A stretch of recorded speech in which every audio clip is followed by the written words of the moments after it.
Hey everybody, Nick Crawford from Crawford Cutlery. Today I want to go ahead and show you how I sharpen every knife that leaves my shop. I use the Lansky Sharpening System. It's fairly straightforward, but there's a couple little things I found out over the time that seem to give me consistent results with the system. So hopefully this will help you guys out. What I use is the diamond hones, the extra coarse, coarse, medium, fine, and then finally I'll finish up with the leather strop. When setting these up, I'm sure you're all familiar. You want, set that down. You want this bar to be in line with your surface right here. So that's one key of making sure that you're going to have consistent results. These will wear down over time, so you can't have that push all the way up, because as that wears down, you're going to be getting different results and just different thicknesses in each one. So find yourself the flattest surface that you can get. You can lay that right on there, and the entire bar should be touching along with your hone. So if it's not, just go ahead and these bend fairly easily, so just tweak them just a tiny bit and you'll be fine. With those, I also have tape. So the tape is to protect the knife where it clamps in, and I also put a piece right across the finger, just because of the bar constantly rubbing. The dime for locking that down. This base helps out tremendously. You can hold it by hand, but it's just such a pain. Backtracking a little bit, back to the hones. This is nice and tight in there. These screws have a tiny burr on them. This is one of the extra screws that they give you. It has a tiny burr. And what you're actually doing, whenever you tighten that down, that burr is the only thing that's catching onto the bar. So you only have a tiny surface area that's hitting that bar. So highly recommended, go ahead and grind that flat. Go ahead and use your hone itself to grind that flat. You'll be fine.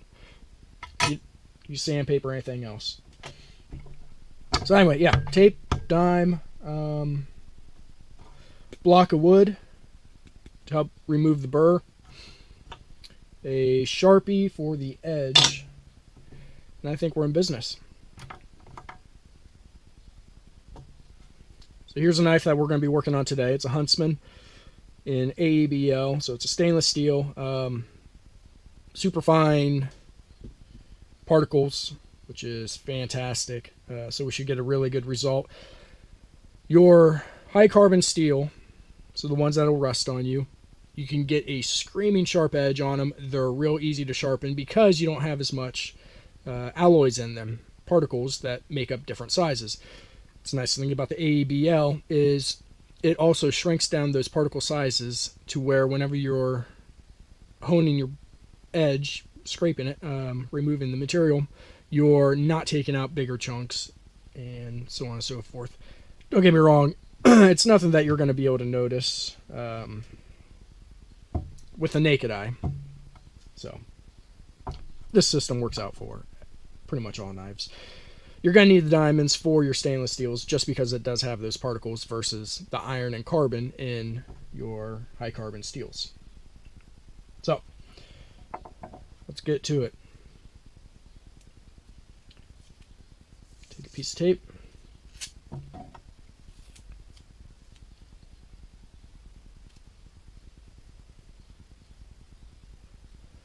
Put it on the spine of the knife. That way you don't damage, scratch the edge, or scratch the face of the blade at all. One of the tricks here. Some of the consistency, that's what we keep on looking for. Right now I just tightened this down, not overly tight because I still have to get this back screw in line with the same thickness. This is 1/8 inch thick steel, so I'm going to shoot for about 1/8 inch thick all the way, gap all the way across there. So don't over tighten that because then you won't have that play in this one.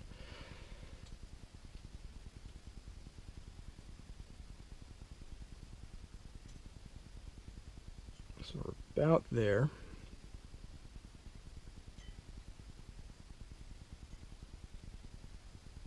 And that's pretty darn tight. Lansky does make another one where you can just screw down this front pin as well, like this. But for some reason, it seems like it has a lot more slop in it. This is extremely tight, and I'm really enjoying this clamping system versus their other one. So I'll go ahead and take another piece and place it on the finger, just like so. That way I just don't wear a hole in my finger. And then we're just going to find or place this magic marker right along the edge. What this does, as we're grinding, sharpening the knives, this will tell me if I'm hitting the edge. So if I see that it's being removed, the black is being removed farther up from the edge, but the edge still has black on it, then that's an indication that I still need to grind down more because I'm not hitting that edge. Obviously, we're also going to be looking for the burr. So as we're sharpening, we're removing the material and we're going to be folding over that edge ever so slightly. Burr, wire, two different terms for the same thing. So, two things to look out for while sharpening. I only put the Sharpie on for the first, to get my initial edge. And then after that, I just look for the burr. So we'll start off with the extra coarse. This is my workhorse, so it does the most of the work. It takes the longest, and then everything else goes fairly quickly. 20 degrees, I find that that's the best one to work with. So I place my finger underneath the guide rod, and I just keep it there. I'm sure you really don't need to because this rod is going to be pushed up against it anyway. So let's get to it.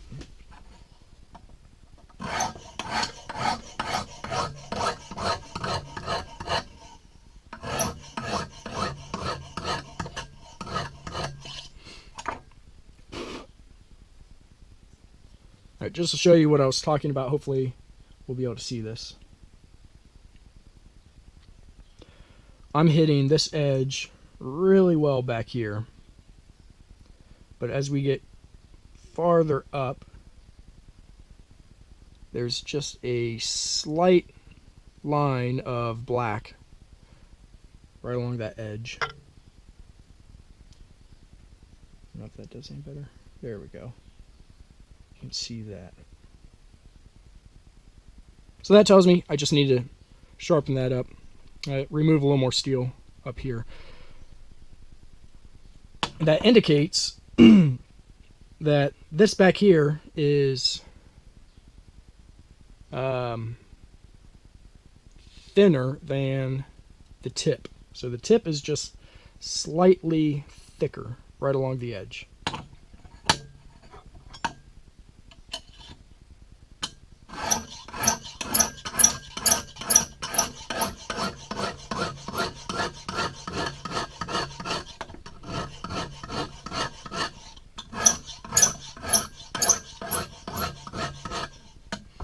One other thing, I cut into the steel.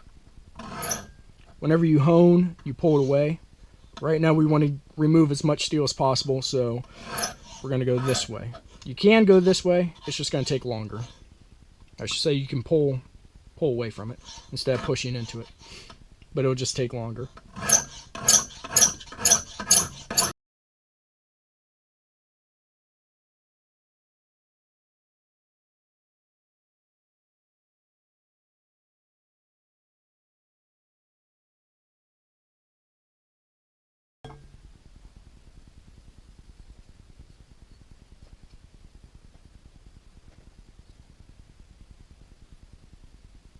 Okay, so there we are. We're pretty close with the right hand side. We're going to be flipping it back and forth a couple of times with this extra coarse. And then after that, then things will go much quicker. I'm starting to already form a burr on the left hand side.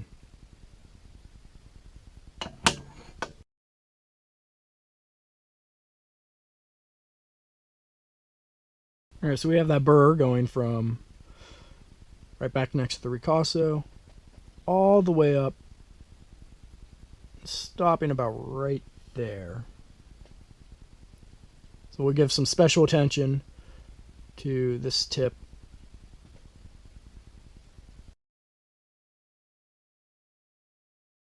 Alright, we're starting to make some progress. So now I'll flip it back over to the right hand side.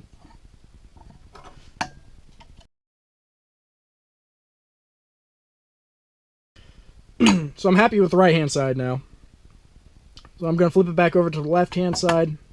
And instead of really focusing on certain little areas, I'm just going to try to make some nice long sweeping passes, just to make sure that everything doesn't have like a wave.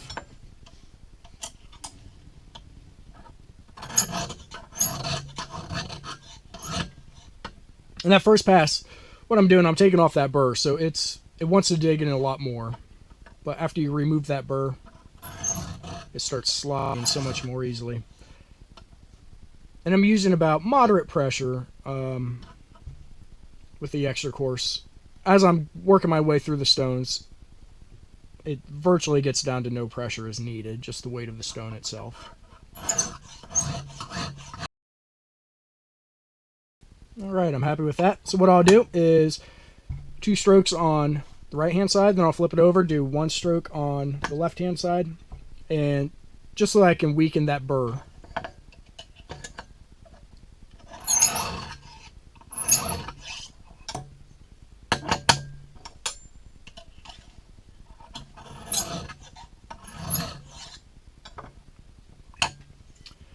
Now with the burr weakened, I'll take a piece of scrap wood and run the edge right into it. So I'm trying to remove as much of that burr as possible.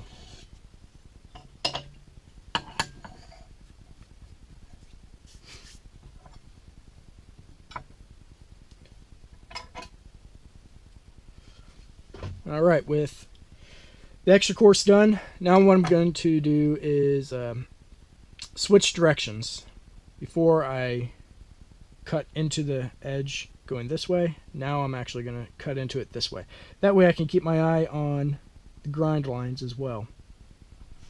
So once all the grind lines are polished out of that edge with the extra coarse and I have that burr, I know it's time that I can move on to the next stone or the next side, depending on how far along I am.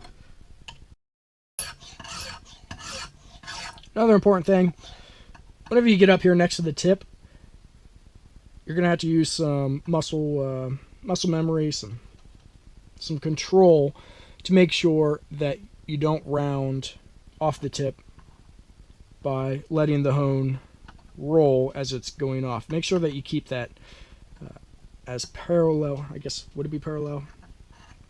At least as flat to that edge as possible.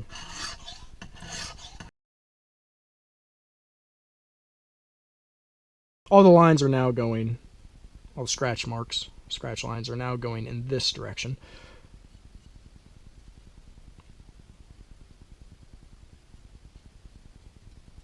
I have a nice burr, which should be there because everything was set up with that extra coarse hone.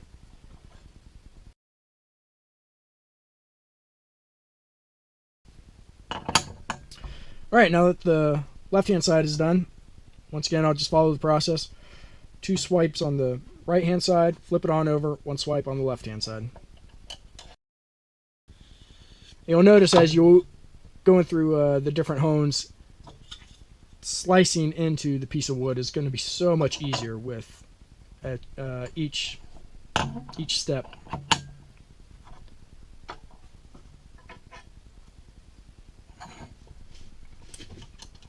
Alright, so now onto the medium, and we'll go back in this direction again.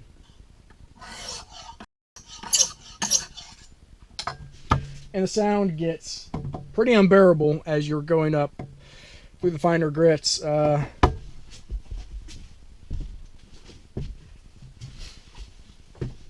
So you may want to grab some hearing protection.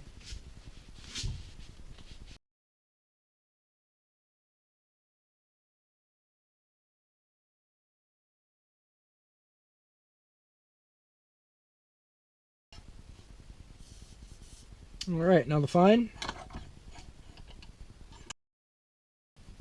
Now with the fine, you're just using really, really light pressure. Almost just the weight of the stone itself.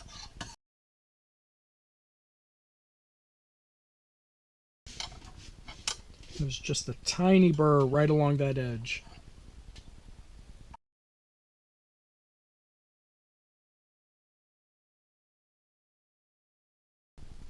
Now all the cutting hones are done. We just went from extra coarse all the way down to fine. So we'll test and see how sharp it is with those. This is just some of the thinnest paper that I can find. It's coming out of a farming tool catalog.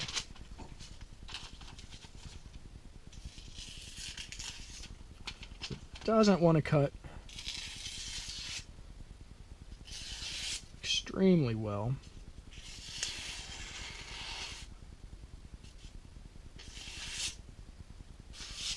Don't get me wrong, that's pretty darn sharp. But this is where that leather hone just really sets it apart. Just a simple leather hone. And I bought some jeweler's wax, or jeweler's rouge. Just go ahead and put a little bit of that on there.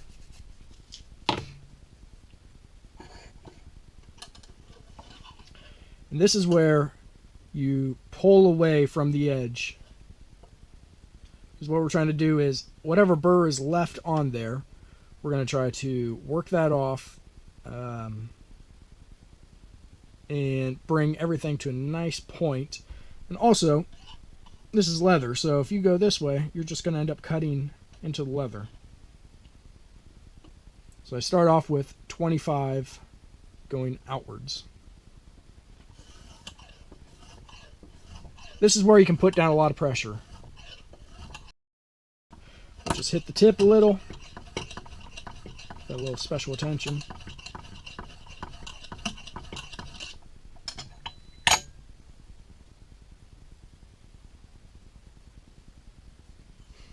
Flip it over. And 25 again. Flip it back over and work on the right hand side. Now, I'll start from the tip and I'll work my way back. I'll do 15. So whatever burr is left on there is going to be extremely minute. So get our block of wood again, and not even using the weight of the blade. So hold back.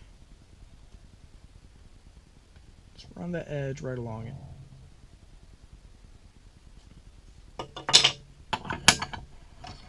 And then we'll do 10 more strokes coming backwards. Alright, that's that. Now we'll go ahead and clean up the edge. Have some goof off. You don't have goof off acetone, obviously, but even a dry erase marker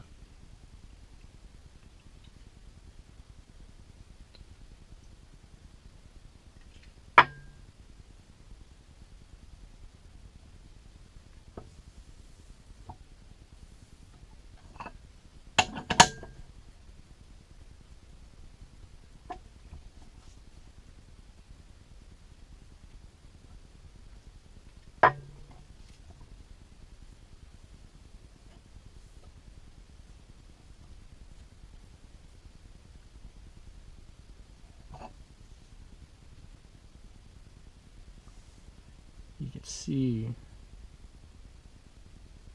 where that edge is just so nicely polished.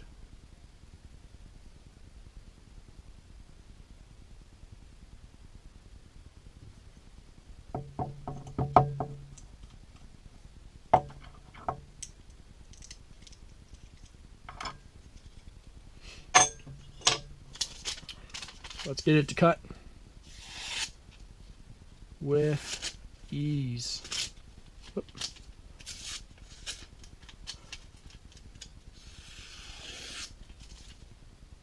I'm almost acting as if I'm caught up on something. Oop.